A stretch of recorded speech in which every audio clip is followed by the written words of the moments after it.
Hello, good morning. I'm hoping you're having a blessed morning, and I hope that you've been getting a lot out of these messages. If you haven't seen my past messages, go back and look because they all kind of build on each other.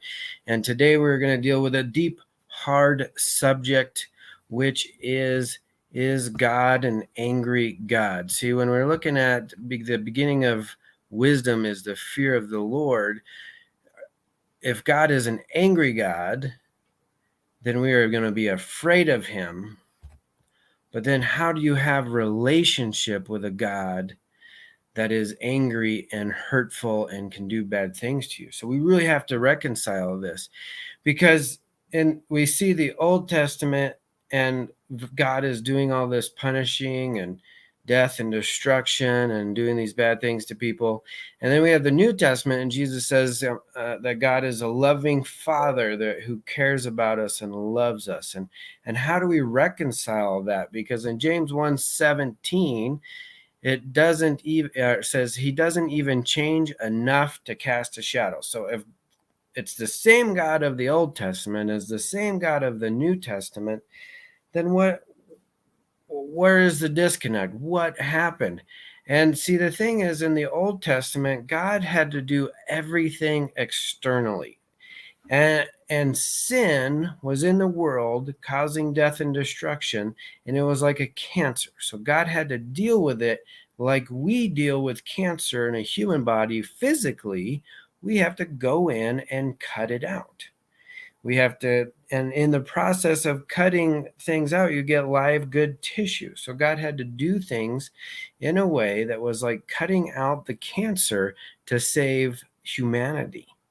And it's hard to reconcile that. But see, here's the thing: who brought death and destruction in this world? We're sitting here looking and saying, oh, God did these things, but who brought death and destruction in the world in the first place?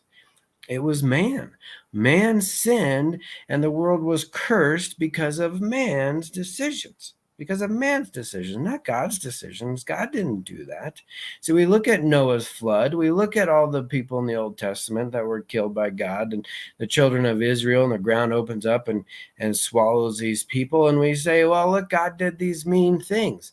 But did they do those? Did God do those mean things, or was it the consequences for their actions? See, Proverbs 19:3 says, stupid people ruin their lives and blame God.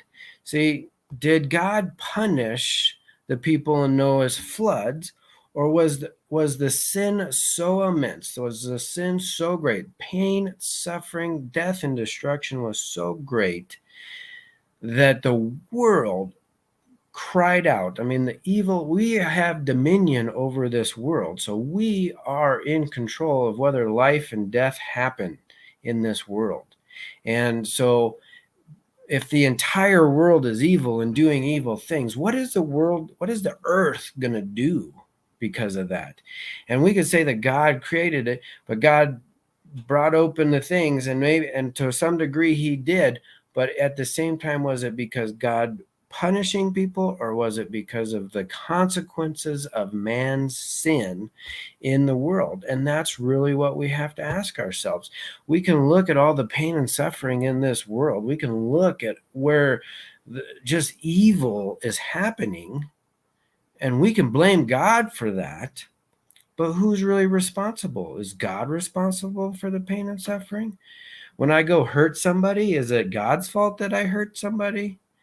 No, it's my fault. It's our responsibility. And the thing about responsibility is it's who is able to respond. That's what responsibility is. So we have to take responsibility for our actions, what we do. So that's my action step for you today: is when have you had bad things happen in your life, and was it God punishing you, or was it really the consequences of your action or somebody else's action? Or is it just because bad things happen? We are in a fallen world. Death and destruction is rampant, and it comes to us whether we like it or not, whether God decides or not. That's not part of the problem. That's not the issue. It's consequences of our actions. And so God loves us and cares for us. And so we need these answers if we are going to trust God. We need these answers if we're going to trust God. And that's what I'm bringing for you today. Take those to today. Is it God that brought this to death and destruction, or was it me? And I hope that you are blessed, that God loves you and cares for you. And we'll meet again Monday, and we'll get deeper into God the Father. Have a great and blessed day. See if I can end this here.